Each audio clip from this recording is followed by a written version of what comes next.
Night had fallen over the quiet neighborhood that bordered the winding river. The air was thick with fog, the kind that made streetlights appear hazy halos in the distance and muffled the sounds of life to mere whispers. The streets, usually calm at this hour, were empty, save for the occasional distant bark of a dog or the rustling of leaves in the wind.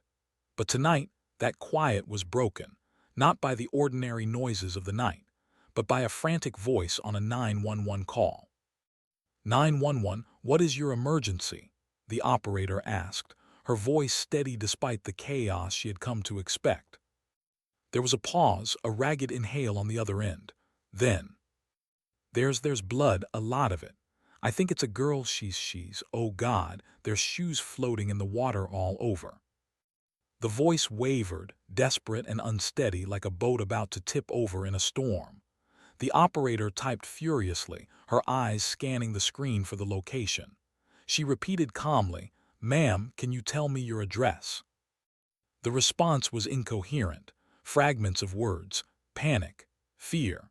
But the operator caught one critical detail, the river that cut across the small, affluent neighborhood. Within minutes, police cars and an ambulance were dispatched, their sirens slicing through the fog like knives. Lights flashed on the wet asphalt, reflecting in puddles as the vehicles approached the riverbank. Officer Daniel Brooks stepped out of the patrol car, raincoat hood dripping. He was used to strange calls, but there was something in the urgency that prickled at his spine. Beside him, Officer Ramirez adjusted her flashlight, scanning the banks. And then they saw it, a single sneaker floating in the water bobbing slightly with the current. Bloodstains on the nearby grass, a sense of wrongness, a disturbance in the stillness of the night. "This isn't an animal," Brooks muttered under his breath, his eyes narrowing. Ramirez nodded, crouching to examine the ground. "No, too deliberate. Look at the prints, there's a struggle. Someone dragged something or someone." Across the street, the lights of a large two-story home glowed warmly, giving the impression of safety, of normalcy. Yet the officers knew better. The calm exterior of the Rhea estate was a lie. Within those walls, chaos had already taken root. The front door was ajar when they reached it. Blood streaked across the polished hardwood floor, pooling near the entrance. Shoes, children's shoes, tiny, innocent, were scattered in odd angles, as if thrown in panic. A chair lay tipped over, a vase shattered, water mixing with crimson in a grotesque pattern. Officer Brooks signaled to Ramirez to proceed carefully. Every step echoed unnervingly. They moved through the hallway, scanning each room. The living room appeared staged, as if someone had tried to clean up or hide signs of struggle, but the effort was clumsy, obvious to trained eyes. A small voice, almost a whisper, broke the silence. "She went that way." They turned sharply, but the source was gone. Only shadows remained, stretching unnaturally across walls lit by the flashlights. Detective Leela Harper arrived moments later, her presence commanding attention. She took in the scene quickly, the blood, the scattered shoes, the disorder that betrayed a struggle. Her eyes met Brooks. "This wasn't just a robbery gone wrong," she said, her voice low but certain. "Someone here wanted control, someone wanted fear." And so began the investigation into a case that would shock the community, unravel hidden truths, and reveal a darkness that no one had anticipated. Outside, the river continued its quiet flow, indifferent to the chaos on its banks. And somewhere in the night, a figure watched, waiting, calculating, the manipulator who had orchestrated every move. The river's surface shimmered under the flashing lights of the patrol cars, disturbed only by the occasional ripple from a floating object. Detective Leela Harper crouched at the water's edge, gloves snapping into place as she leaned forward. The sneaker she lifted was small, delicate, soaked through, and stained crimson. Its twin was nowhere in sight. Officer Brooks scribbled notes into his pad, but his eyes kept flicking toward the tree line. Something about the shadows there made his stomach twist. "Detective, look at this," Ramirez called, crouching near the bank. He held a small, bloodied object, a doll. one eye missing, its body ripped, soaked in the same dark red that streaked the riverbank. Harper's lips pressed into a thin line. She had seen her share of crime scenes, but there was a cruel intentionality here that unsettled her. Whoever had done this had wanted it noticed, not hidden. A message, a taunt. From the other side of the river, a man's voice called out, "You folks need to clear the area." A tall, lean man stepped into the light, his coat damp from the mist. Tony Marquez, a local neighbor, had lived in the community for over a decade. His presence was imposing, but his voice carried authority born of concern, not fear. "I saw something, or someone," he stammered, glancing nervously at the police. "I was walking my dog and there were shoes, so many shoes, blood." Harper nodded, her tone calm but firm. "Take a deep breath, Mr. Marquez. Can you show us exactly what you saw?" Tony swallowed hard and gestured down the path toward the tree line. It was a figure, a person, and then they ran. I didn't get a good look, just darkness." Brooks scribbled another note. "Did you see which direction they went?" Tony shook his head. "I don't know." I froze. "I've never seen anything like it." While Tony spoke, another man emerged from a nearby house, Jadden Cole, a forensic analyst assigned to the scene. Unlike Tony, his expression was calm, almost eerily so, but his eyes were sharp, scanning, analyzing every detail. His presence brought a measure of reassurance to Harper. "Detective Harper," Jadden said, holding up a small evidence bag, "I've collected water samples and initial swabs. Blood matches a female. We'll need to wait for confirmation, but preliminary analysis suggests it's recent." Harper nodded, her mind already racing through scenarios. "Keep everything separated, Jadden, no contamination, and mark the path along the riverbank, every footprint, every scuff. Whoever did this left a trail." As officers began cordoning off the area, Harper's gaze fell on the scattered shoes. Tiny shoes, different sizes, some half sunk in the mud, some lodged against rocks. Their arrangement wasn't random, it was deliberate, almost ritualistic. "Look at this pattern," Harper muttered to Brooks. She knelt, tracing a finger through the mud beside the shoes. "This isn't just evidence of panic. Someone left them to send a message." Brooks swallowed, unease settling into his chest. "A warning." Harper didn't answer immediately. She studied the river, the mist, the shadows. Somewhere out there, someone was watching, someone who knew the police would come. And that thought sent a chill crawling down her spine. By the time dawn began to creep across the horizon, painting the river with pale gold and pink, the first pieces of the puzzle were in place. Police had begun door-to-door inquiries in the neighborhood.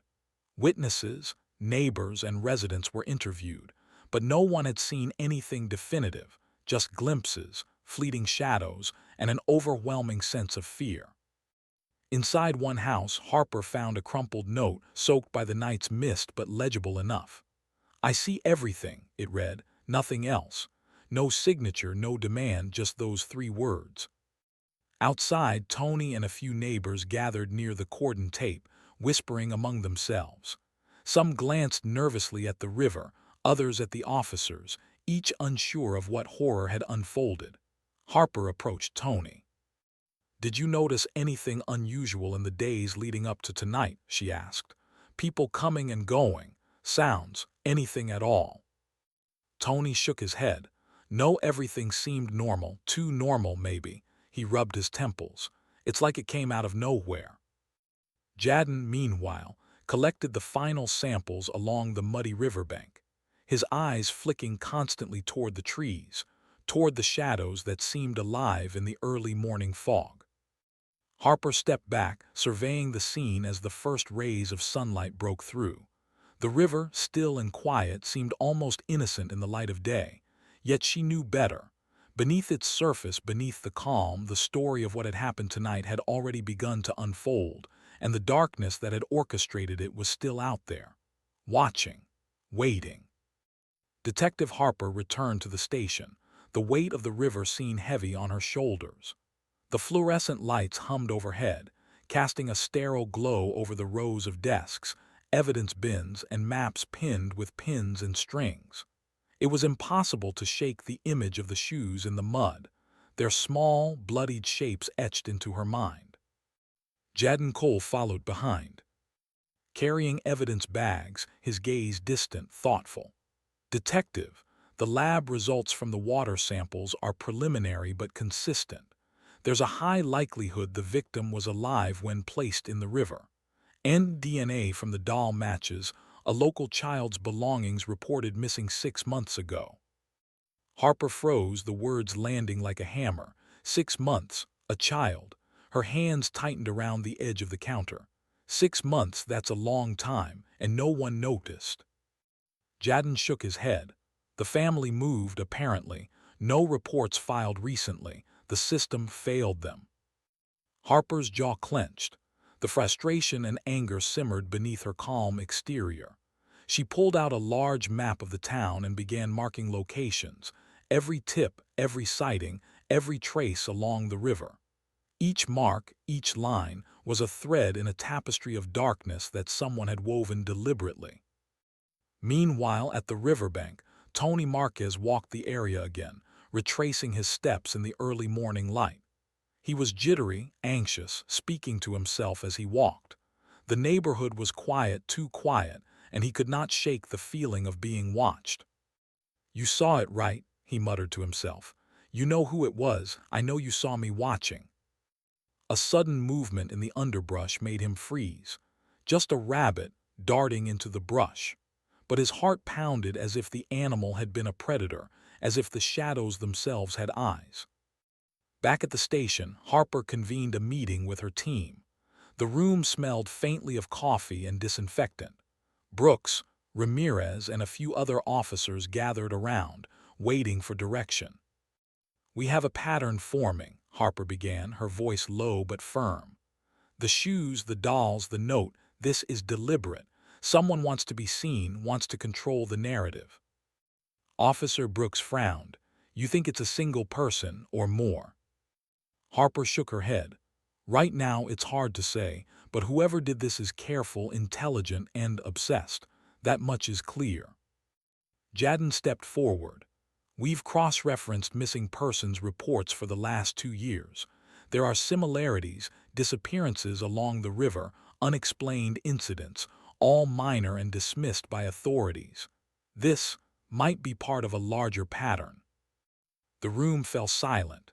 No one wanted to believe it, but the evidence was undeniable. Meanwhile, Tony had returned to his house, but sleep eluded him. He peered through the blinds, watching the river shimmer in the moonlight, replaying the image of the figure that had fled into the shadows. Every creak of the floorboards, every distant howl of a dog made him flinch. His wife's gentle voice called from the kitchen, breaking his spiraling thoughts. "Tony, you'll wear yourself out. Try to sleep." "I can't," he muttered, more to himself than to her. "It's still out there." At the station, Harper and Jadon reviewed CCTV footage from nearby stores along the river path. Grainy images, distorted by rain, flickered on the screen. A dark figure moved quickly past streetlights, the coat flapping as it ran. Harper paused the frame. "Look at that. Notice how it hesitates at the bridge." Jadon leaned closer. "Yes, almost like the person is watching, waiting for a reaction. They're methodical and careful." Harper's mind raced. Every detail mattered. The way the figure's shoes scuffed the pavement, the angle of the head, the rhythm of their steps. Somewhere in those movements, a signature was hidden, a mind behind the madness. Later that night, Harper returned to the river alone. The fog had thickened, curling around trees like spectral fingers. She crouched beside the water, scanning the bank. A faint impression of footprints led along the edge, half erased by mist and time. Kneeling, she traced one with her gloved hand. Footprints told a story, and Harper was determined to read it. The pace, the size, the weight, all clues. Her eyes narrowed. Whoever had left these wanted her to follow, to witness, to feel the fear they had orchestrated. In the shadows, hidden behind an oak, a figure watched, motionless, breathing slow and deliberate. Harper didn't see them, but the figure did, and the thrill of control coursed through their veins. As dawn broke over the town, the investigation deepened.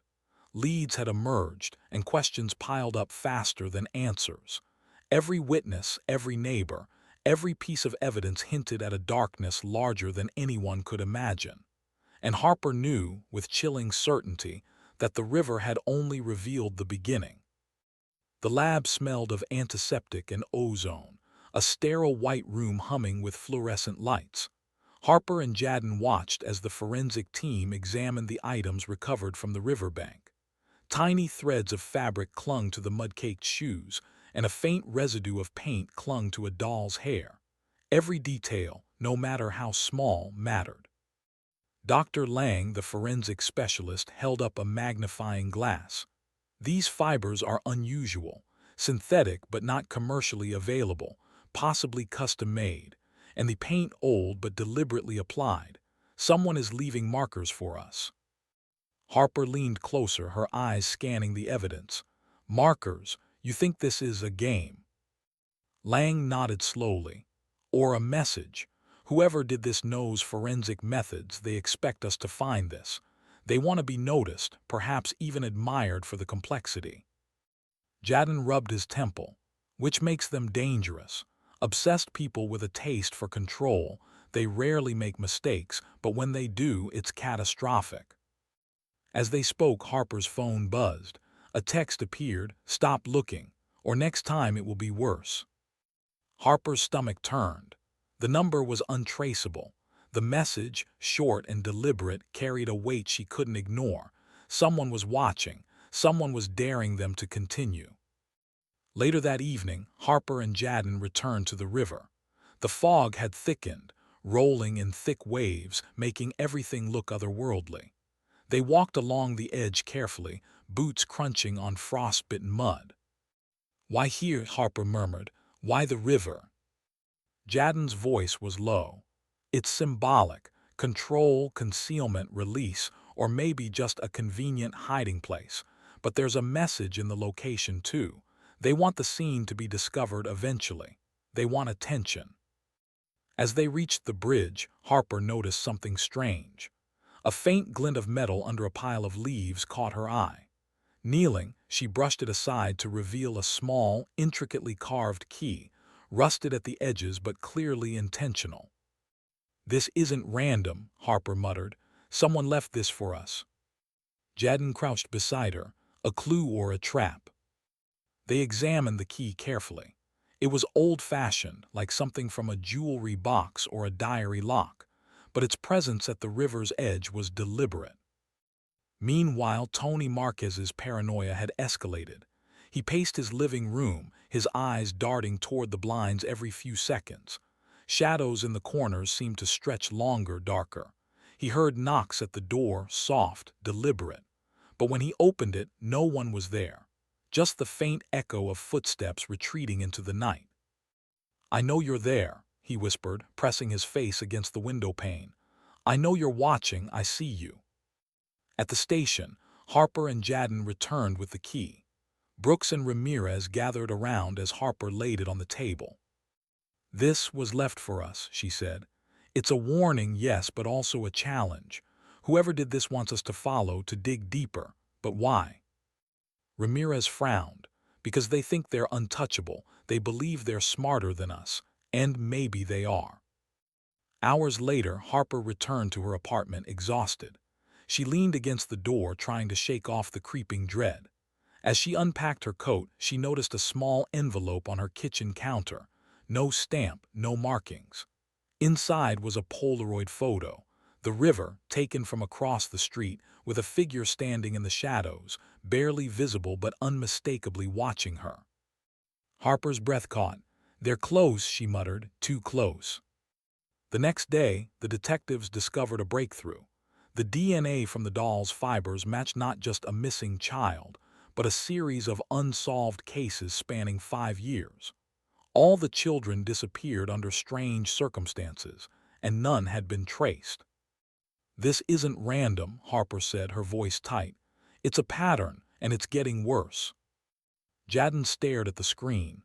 We need to move fast. Whoever this is, they're escalating. And they're not afraid to leave a trail just to be seen. We have to be smarter." That night, as Harper reviewed the case files alone, her apartment felt smaller, more suffocating. The wind rattled the windows and the shadows of the furniture stretched like fingers. She felt it before she saw it, a presence in the corner of her living room. A whisper, almost imperceptible, too close. Harper froze, heart pounding, eyes scanning the dim room. The shadows didn't move, but the feeling of being watched was undeniable. She reached for her phone to call Jadden, but the line was dead. Outside, someone disappeared into the night, leaving only the faint imprint of footprints in the frost, deliberately arranged, almost as if mocking her. The game had begun in earnest. The morning sun struggled through thick clouds as Harper and Jadden arrived at the abandoned warehouse on the outskirts of town. Its paint peeled in long streaks, and the windows were cracked, jagged teeth reflecting a muted gray light. The key they had found at the river fit perfectly into a rusted lock on the side door. Harper turned it slowly, wincing as it clicked with a sound that echoed like a gunshot. Inside, the air smelled of mildew and rust.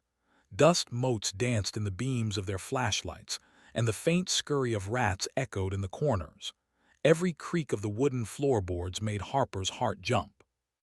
"Look for anything unusual," Jadden whispered. "Anything that doesn't belong." They spread out carefully. Harper's eyes caught a series of symbols scratched into the wall near the back of the warehouse, strange geometric shapes, repeated in patterns that reminded her of ancient runes. Beneath them, a set of footprints in the dust led to a small, locked cabinet. Harper examined it, her fingers tracing the worn wood. This could be where they're hiding something, evidence, maybe even someone. With a deep breath, Jadden pried the cabinet open. Inside lay a collection of old photographs, letters, and small toys, all eerily similar to the items recovered from the river. One photograph made Harper freeze. A child standing by the riverbank, holding the same doll she and Jadden had examined, but the child's face had been deliberately scratched out. "They're keeping trophies," Harper murmured, a chill crawling up her spine. A sudden noise made them both spin toward the entrance, a soft shuffle, deliberate, careful. The shadow of a figure darted across the far wall. Jadden whispered, "They're here, be ready." The figure stepped into the light, tall, wiry, and impossibly calm. A mask obscured their face, but their presence radiated menace. Harper's pulse spiked. She had studied enough criminal profiles to know this. The predator thrives on control, enjoys fear, and never acts recklessly. The masked figure raised a hand, not in greeting but in warning. "You shouldn't be here." The voice was calm, almost polite, but each word carried an undertone of threat. Harper swallowed hard. "We have evidence. We're finding the children. You can't stop us." The figure laughed softly, a sound that sent shivers down Harper's spine. "You think this is about the children. It's about the game. And you're playing it wrong." Suddenly, the figure lunged. Harper and Jadden reacted instinctively. Jadden grabbed a metal pipe from the floor. Harper grabbed a nearby chair. The figure ducked and rolled with inhuman speed, disappearing into the shadows. The warehouse became a maze of echoes, crashing furniture, the skitter of debris, and the sound of someone who knew the terrain perfectly. After what felt like hours but was only minutes, the warehouse fell silent again. Harper and Jadden were both breathing heavily, hearts pounding, sweat on their foreheads. They had lost the figure, but the evidence remained. The photographs, the letters, the toys, all carefully placed, all meant to be found. Outside, the world felt colder, grayer. Harper's phone buzzed. Another untraceable message. "You're getting closer, don't get attached." Jadden read it over her shoulder, his expression grim. "This isn't just a warning, it's taunting. They want us to feel fear, to doubt ourselves. But it also confirms something: they're watching. Always." Meanwhile, Tony Marquez's paranoia reached its peak. He barricaded the doors of his house, checking every window, every lock, every blind. Every creak of the floor made him jump. Every shadow seemed alive. He began to notice subtle signs that someone had been inside: small scratches on the doorframe, a missing paperclip, a faint scent of cologne he didn't recognize. "I'm not safe," he muttered to himself. "They're inside my mind. I can feel them." Back at the precinct, Harper and Jadden laid out all the evidence they had gathered. The photos, toys, and letters painted a chilling picture. The predator was meticulous, organized, and escalating. Each item, each message, each move was calculated. "This is bigger than we thought," Harper said, tracing a line across a map, marking every site where evidence had been found. "We're dealing with a pattern, a ritual almost, and if we don't catch them soon, more children will disappear." Jadden's hand rested on the map, his eyes scanning the points. "We need to anticipate their next move, and we need to protect Tony. He's next in line if we're wrong." That night Harper returned home, unable to shake the images from her mind. The photographs, the scratched-out faces, the sense of being hunted, all of it lingered in her thoughts. She locked the door, checked the windows, and turned off every light. But as she lay in bed, she could have sworn she heard footsteps outside her window. The game had changed. What had begun as an investigation had become a battle of wits, courage, and survival. And Harper, Jadden, and even Tony were all pawns in a game that the predator designed to be unwinnable. The city had gone dark. A storm rumbled overhead, and rain lashed the streets like icy fingers. Harper and Jadden navigated the slick roads in Jadden's unmarked car, lights low, hearts hammering. Every shadow seemed alive, every flicker of lightning revealing fleeting glimpses of something or someone watching. "Do you ever get the feeling we're always too late?" Harper muttered, gripping the steering wheel. Her eyes scanned every alley, every darkened doorway. Jadden remained silent, but his jaw was tight. "They're smarter than we are. They've been planning this for a long time, but tonight we have to make a move." They arrived at another abandoned site. This one, a long-forgotten carnival ground on the outskirts of town. Rusted rides creaked in the wind, and the smell of damp wood and rot hung heavy. The carousel horses, chipped and faded, stared like frozen sentinels, their glassy eyes reflecting the lightning flashes. Harper's flashlight flickered as she stepped out of the car. She felt the predator's presence before she saw it, the hair on her neck standing, a shiver running down her spine.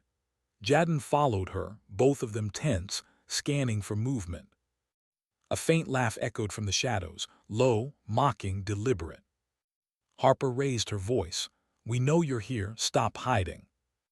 The response was a soft whisper carried on the wind. "Hide. No, I'm everywhere." Suddenly, the carousel sprang to life with a mechanical groan, lights flickering on and off, casting long, sinister shadows. Harper and Jadden froze, realizing the predator had rigged the machinery as a trap. The horses moved in jerky, unnatural motions, and the smell of burning wires filled the air. A figure darted across the midway. Harper lunged, catching a glimpse of the predator's mask, white, expressionless, haunting, before it vanished behind the funhouse mirrors. The mirrors reflected dozens of images, creating an infinite maze. Every reflection seemed to shift, distort, and stare back at them. Jadden grabbed Harper's arm, split up, confuse it. Harper hesitated. "We can't." But it was too late. The predator struck first. A trapdoor beneath Harper gave way, and she fell into darkness, landing hard on concrete. Pain radiated through her ankle, but she scrambled to get up, flashlight clutched tightly in her hand. From above, Jadden shouted, "Harper, are you okay?" "I'm fine," she yelled back, her voice shaking. "But it's a trap. He's everywhere." The predator's voice echoed from the darkness below. "You're learning, but too slow. You're not ready." Harper crawled through the narrow passage beneath the funhouse, every step a struggle as her ankle throbbed. Rusted pipes scraped against her arms, and the air was thick with dust and mold. Her mind raced. The predator had studied them, anticipated their every move. This was no random criminal. This was a master manipulator, someone who thrived on chaos and fear. Meanwhile, Jadden pursued the predator through the mirrors, realizing that each reflection offered a clue. He studied the angles, the distortions, tracing a path that led him to an emergency exit. He opened it cautiously, stepping out into the pouring rain, and called Harper over the radio. Harper's voice came back, strained but determined. "Jadden, he's not going to let us leave. He knows we're together now. He's watching our every move." As Jadden reached the passage entrance, the predator appeared from the shadows, blocking the way. His mask glinted in the lightning, and he held a small object, a child's toy, identical to the ones found at the river. Harper and Jadden exchanged a glance, understanding in a heartbeat. The predator was not just attacking them physically. He was sending a message, taunting them with his trophies, proving he could reach into their minds. A tense standoff ensued. Thunder shook the ground and rain slicked mud made every movement precarious. Jadden lunged, trying to grab the predator, but the figure vanished again, leaving only the toy spinning slowly in the wind. Harper picked it up, her hands trembling, realizing that each object the predator left was a breadcrumb, a part of a twisted narrative he was constructing. They retreated, soaked and exhausted, hearts pounding, lungs burning. But the predator had won this round. He had shown them his power, his intelligence, and his sadistic attention to detail. Back at the precinct, Harper and Jadden reviewed the evidence again. Each new piece, toys, photographs, the messages, formed a pattern they could almost understand, but not fully. "We're close," Harper said quietly, rubbing her temples. "I can feel it, but he's always one step ahead, always." Jadden nodded grimly. "And the worst part, he's learning from us too. Every move we make, every decision, he's adapting. He's training us like prey." Tony Marquez, meanwhile, had taken Harper's warnings to heart. He installed cameras, alarms, motion detectors, everything he could afford. Yet every night, he felt the predator's presence looming closer. Every shadow, every creak in the floorboards, every flicker of the streetlights seemed to hint that someone, something, was waiting for him. In the silence of his fortified home, Tony whispered to himself, shaking, "It's not just the children, it's me. He wants me. He's coming." Harper, Jadden, and Tony all faced the same terrifying truth. The predator had no weaknesses, at least none they could see. And with each passing hour, his control tightened, his game became more dangerous, and the line between hunter and hunted blurred beyond recognition. The storm had not abated. Rain pounded the streets in relentless sheets, turning alleyways into rivers and reflecting the neon glow of streetlights in jagged patterns. Harper and Jadden huddled in a decrepit warehouse on the far side of the city, the smell of mold and rust filling their lungs. The windows were boarded, but lightning illuminated every corner in sharp, intermittent flashes. Harper sat cross-legged on the cold concrete, the child's toy from the carnival spinning slowly in her hands. Each movement felt deliberate, as if it were a part of some message she hadn't yet deciphered. Jadden pored over a series of photographs pinned to the wall, images of streets, abandoned buildings, and the faces of children from cases the predator had touched, some missing, some found, all meticulously documented. "He's not just killing for sport," Harper said, her voice trembling. "Everything he's leaving, it's a pattern. He wants us to see it, to understand it. But why?" Jadden ran a hand through his damp hair, his eyes scanning the wall again. "It's a story only he knows the ending to, and we're in the middle of it." The radio crackled, breaking the oppressive silence. Tony's voice came through, shaky but urgent. "Harper, Jadden, I think I know where he's going next. I traced his calls. He's been visiting the old shipyard, the one near the river. He's planning something bigger." Harper felt her stomach twist. The shipyard was massive, labyrinthine, and long abandoned. It was easy for someone like the predator to hide, to set traps, to disappear without a trace. "Then we don't have time," Harper said, standing and grabbing her flashlight. "We go now. Whatever he's planning, we have to stop it." The drive to the shipyard was tense. The rain created a white haze across the windshield, and every passing vehicle felt like a potential threat. Harper and Jadden communicated in sharp, clipped whispers, reviewing strategies, trying to anticipate the predator's moves. When they arrived, the shipyard was silent except for the wind slicing through rusted containers and the occasional groan of a derelict crane swaying in the storm. Lightning revealed the skeletal outlines of ships rotting on the riverbank, their hulls pocked with rust and decay. Harper's flashlight cut through the darkness. "He's here, I can feel it." Suddenly, a shadow moved across the far end of the yard, swift, silent, and purposeful. Harper froze. Jadden tensed. From the darkness, the predator stepped forward. His mask gleamed wet in the rain, water streaming off its surface like molten metal. In his hand, he held a small envelope, sealed with a single, ominous red wax stamp. "You came," he said, his voice modulated, cold. "I wondered how long it would take before you understood, before you realized the game is mine." Harper clenched her fists. "What do you want? Why the children? Why the messages?" The predator tilted his head. "Do you not see? This isn't about the children, not really. It's about control, about the story. Every piece, every life, a sentence in the book I am writing. And you are the plot twist. You are the only ones who can read the ending." Jadden stepped forward, anger and fear warring on his face. "You're insane. You've killed people, terrorized families, and you call this a story." The predator raised the envelope. "Not a story, a lesson. I show the world the consequences of ignoring the shadows, of forgetting the lost, and now you will learn too." Harper's heart pounded. "We're not afraid of you." The predator's laughter cut through the storm. "Oh, you are. Fear is a language you don't yet speak fluently, but tonight you will understand." He threw the envelope toward Harper and it landed at her feet. She picked it up, hands shaking, and opened it. Inside were photographs, not of victims this time, but of Harper herself. Childhood photos, family gatherings, intimate moments. The predator had known her for years. He had watched, waited, and studied. Jadden's face went pale.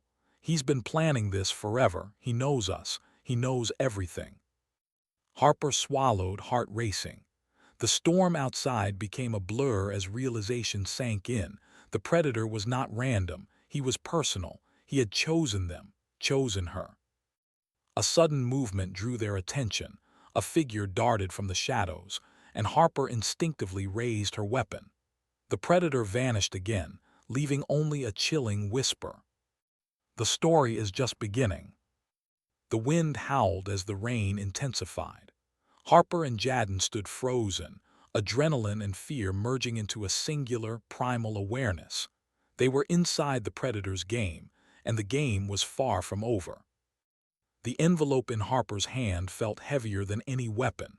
It was a message, a taunt, a confession, and a promise all at once.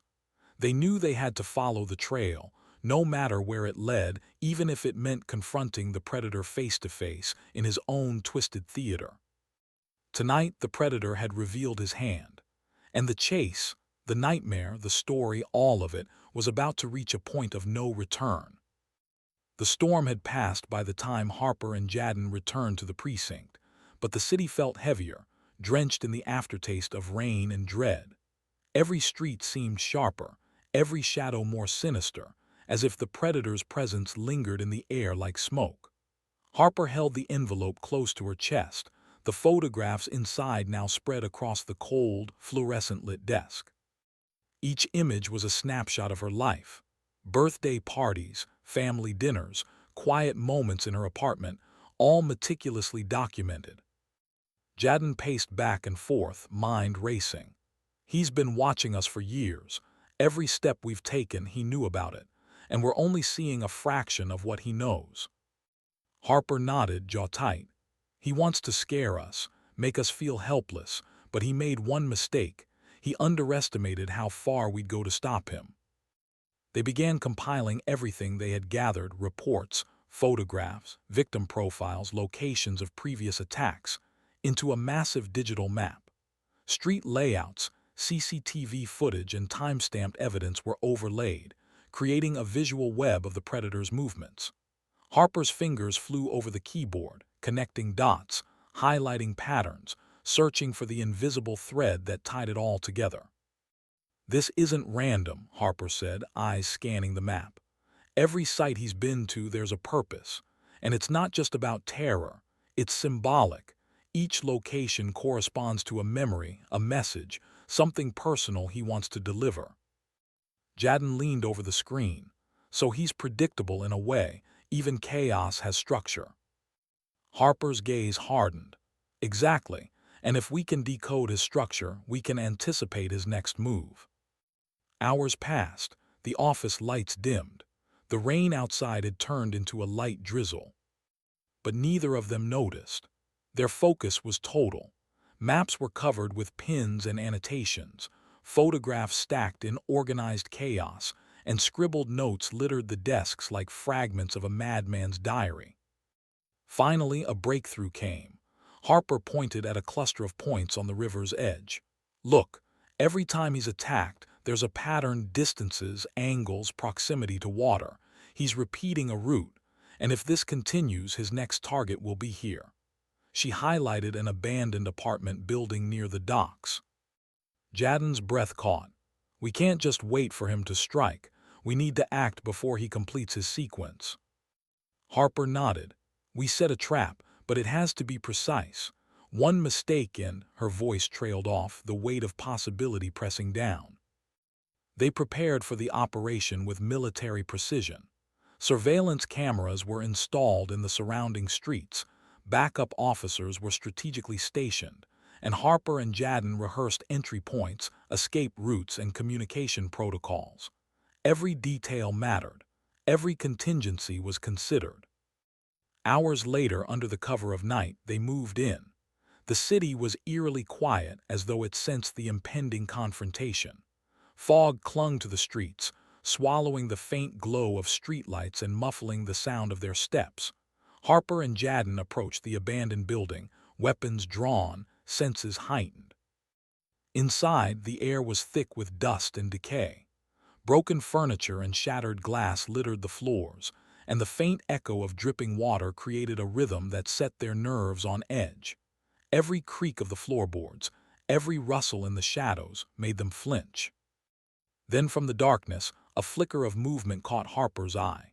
She signaled to Jadden. They moved silently, creeping through the rooms, scanning corners and doorways. And then they saw it, a makeshift shrine constructed in meticulous detail. Photographs, trinkets, and personal items from past victims were arranged with obsessive care, each piece telling a story only the predator understood. Harper's stomach churned. He's not just a killer, he's an archivist, a storyteller of fear. A sudden noise behind them made them whirl around. The predator had returned, stepping out from the shadows, his eyes glinting with satisfaction. But this time, Harper and Jadden were ready. "You thought you could anticipate me," he said, voice cold and measured. "But anticipation is meaningless without understanding the rules." Harper's hand tightened on her weapon. "We know the rules now. You're not in control anymore." The predator smiled, a slow, deliberate gesture. "Control is an illusion, fear is real, and tonight you'll learn just how real it can be." In that moment, the confrontation became inevitable. Harper and Jadden, armed with knowledge, courage, and the remnants of their terror, faced the predator. The game had shifted. No longer were they merely chasing shadows. Now they were participants in a dangerous duel of wits, strength, and survival. The storm may have passed outside, but the real tempest had begun inside the decaying walls of the predator's chosen stage. The abandoned building groaned under its own weight as Harper and Jadden moved cautiously through the darkened corridors.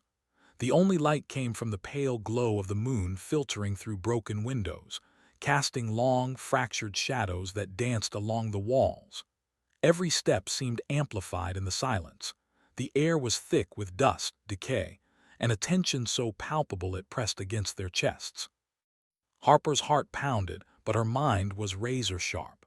She had memorized every inch of the building's layout from the blueprints and street surveillance, yet the reality of it was more intimidating. Each hallway seemed to twist unpredictably, each door threatening to conceal danger. "Stay close," Harper whispered, her hand hovering near her sidearm. "He's waiting for us." Jadden nodded, eyes scanning every shadow, every flicker of movement. They had set cameras and sensors outside, but inside it was only the two of them against a man who thrived in darkness and chaos. Then they saw it, the shrine. Harper's stomach tightened at the sight of it. The predator's meticulous display of photographs, trinkets, and personal effects wasn't just disturbing, it was a declaration. He was showing them exactly how long he had watched, exactly how deep his obsession ran. "Each object tells a story," Harper murmured, almost to herself. "He wants us to see it, understand it. He's drawing us in." As if on cue, a noise echoed through the building, a soft, deliberate tapping. Their eyes snapped to the source, a figure emerging from the shadows. The predator's presence filled the room, and yet he moved with unnerving calm. His face was partly concealed under a hood, but his eyes gleamed with intelligence and malevolent satisfaction.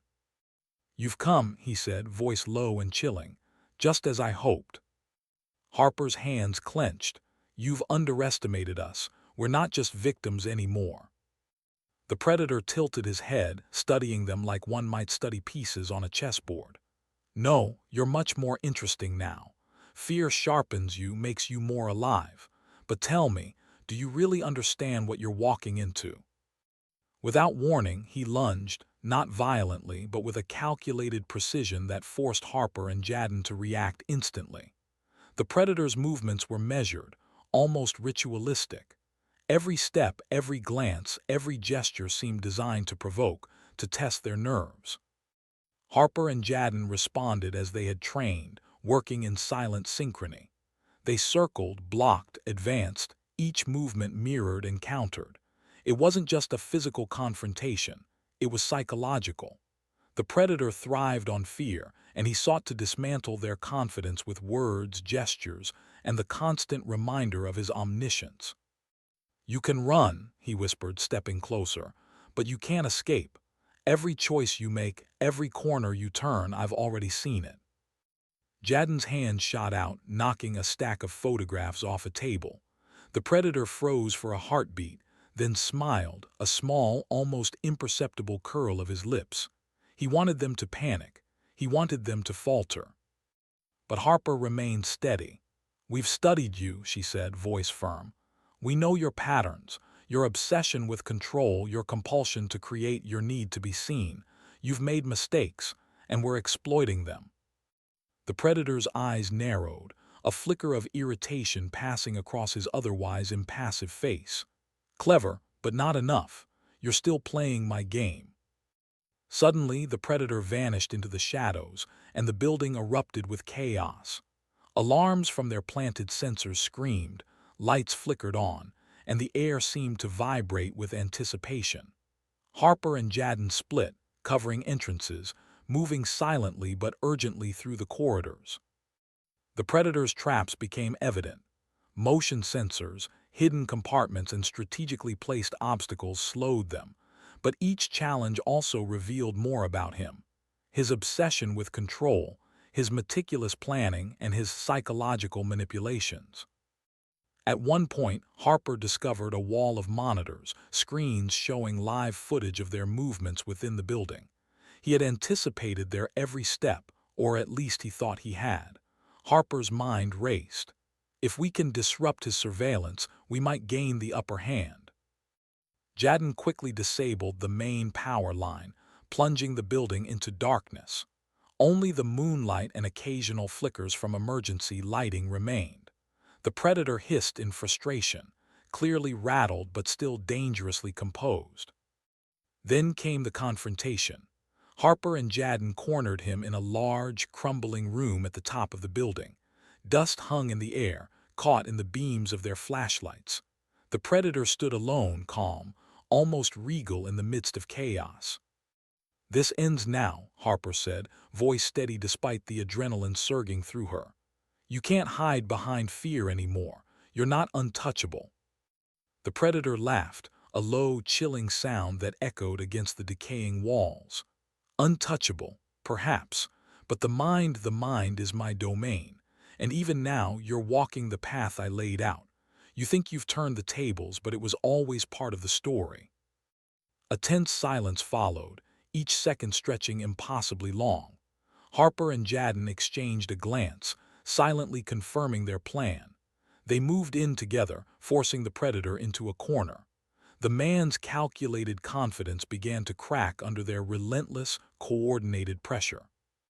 Then, just as it seemed he might finally be subdued, the predator pulled a small, concealed device from his coat, a flash, a trap, a final psychological gambit designed to disorient them. Harper stumbled, heart pounding, but Jadden caught her arm, pulling her back into cover. The predator's eyes flared with fury, but Harper noticed it, the first true crack in his mask of control. He was still dangerous, but he was vulnerable. For the first time, the hunters had the predator exactly where they wanted him, cornered, exposed, and human. The stage was set for the final confrontation, a battle of wits, courage, and nerve that would decide who truly controlled the game. The room was silent, heavy with dust and the scent of decay. Broken beams crisscrossed the ceiling and shards of glass littered the floor, reflecting the faint light from the moon filtering through the shattered windows. Harper and Jadden crouched behind a stack of crates, every nerve on edge. Their breaths were shallow, hearts pounding, the adrenaline making time feel stretched, almost elastic. The predator stood in the center of the room, his hood fallen back, revealing a sharp, calculating face marked by intensity and obsession. He was calm, almost serene, despite the chaos surrounding him. He had survived every trap, every trick, and yet here he was, cornered, or so they thought. "You've done well to get this far," he said softly, his voice cutting through the silence. "But you still don't understand. You are part of my story. Every step, every move, I anticipated it all."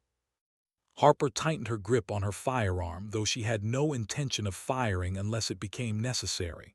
"Your story ends tonight," she said firmly. "We are not pawns. We are in control now." The predator's lips curved into a faint smile. Control, such a fragile illusion. Fear, anticipation, obsession, those are real. You have yet to face reality. He moved suddenly, faster than either of them expected, slipping between shadows with a fluid, almost predatory grace. Harper and Jadden split instinctively, circling him, trying to cut off his escape routes. Every step was tense, calculated, a deadly game of cat and mouse. The predator lunged, targeting Harper first. She ducked, rolling across the floor, narrowly avoiding his grasp. He twisted, aiming for Jadden, who sidestepped and grabbed a loose pipe from the ground, swinging it in a wide arc. The predator blocked with a metal rod he had hidden under his coat, sparks flying where metal met metal. "You're predictable," he hissed, eyes gleaming. "But I like that, it makes the end satisfying." Harper seized the moment, charging forward while Jadden flanked from the side. The predator stumbled, his momentum momentarily disrupted. Harper tackled him, and the three of them crashed into a pile of crates. The impact sent dust and debris into the air, coating them in a choking haze. The predator struggled, his hands clawing at Harper's arms, his strength astonishing.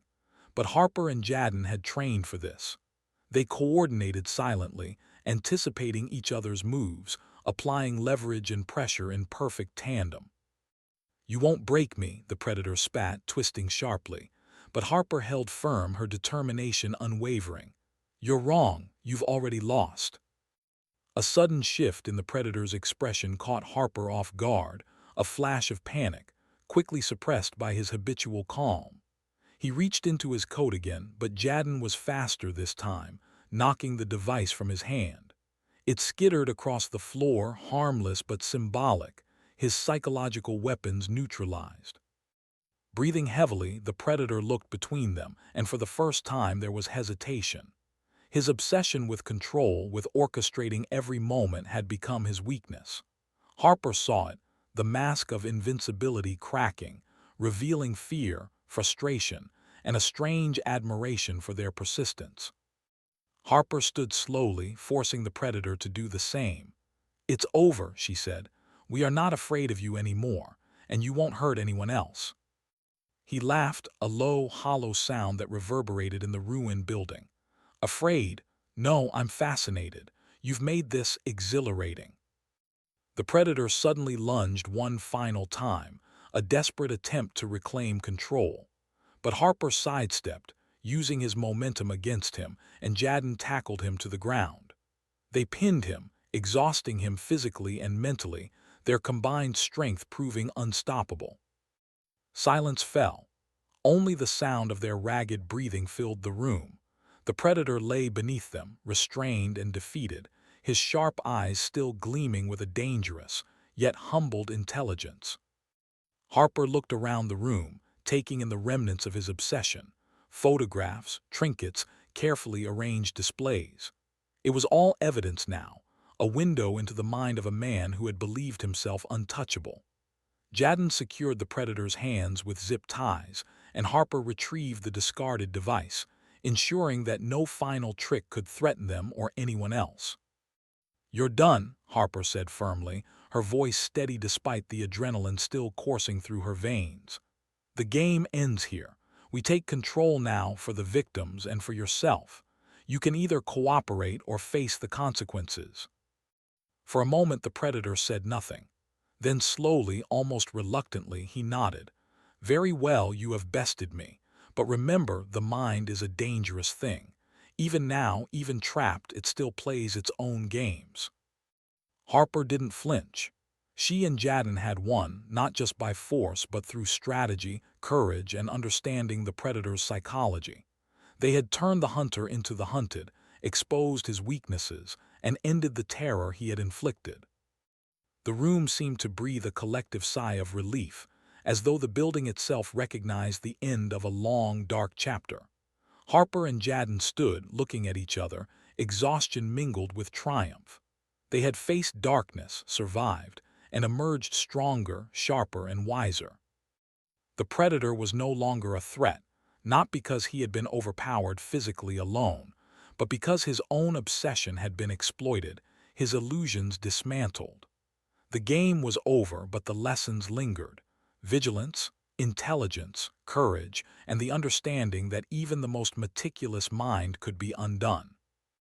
Harper led the predator out of the building into the first light of dawn, where law enforcement waited. The night's ordeal had been harrowing, but justice was finally within reach. The terror that had haunted the city would be confined, examined, and understood, a victory hard-earned, carved from courage, intellect, and unyielding resolve. And as the sun rose over the city, Harper and Jadden knew this wasn't just the end of the hunt. It was the beginning of a new chapter, one where the shadows of fear could finally be illuminated, and the twisted games of a predator could be unraveled completely. The city woke slowly the morning after the storm. Sunlight spilled across streets that only hours before had been shadowed by fear, painting the buildings gold and silver. Harper walked alongside Jadden, both silent for a while, their steps echoing faintly against the pavement. The predator, now restrained and in the custody of law enforcement, had become a living warning, a testament to what could happen when obsession and genius twisted into something dark and uncontrollable. The aftermath was more than just the capture. News crews flooded the area, cameras flashing, microphones thrust forward.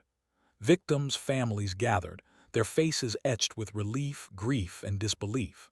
They had been living in quiet terror for weeks, months, perhaps years in some cases, and now, for the first time, there was closure. Harper and Jadden stood apart, observing, letting the chaos wash over them. Jadden broke the silence first, voice low, almost hesitant. "It feels unreal, like it didn't happen, and yet everything changed." Harper nodded, eyes scanning the crowd. "That's the thing about fear," she said softly. "It's invisible until it hits, and when it's gone, you're left wondering if you imagined it all until you see the evidence." She gestured toward the predator being escorted into a reinforced vehicle. "This is proof. Proof that he was real, proof that we stopped him.